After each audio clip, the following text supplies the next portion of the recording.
Утринава околу 8 часот во Кочанската болница е донесено лице на возраст од 41 година во безживотна состојба. Според првичните неофицијални податоци се работи за параглайдерист од Виница, кој утринава се обидел да изведе лет при што му се случила несреќа, во која тој од голема височина паднал на земја и се здобил со тешки телесни повреди, од кој починал на лице место. Сето ово се случувало на локација во близина на виничкото село Крушево. Неофицијално се дознава дека имало очевидец кој го забележал падот на параглайдеристот. Според податоци од Кочанската полиција се работи за лицето СА од Виница.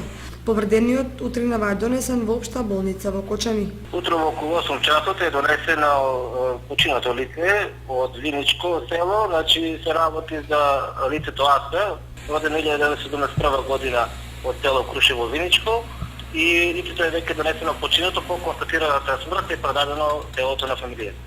Починатиот параглайдерист по потекло е од Виничкото село Крушево и се наоѓал на привремена работа во Италија.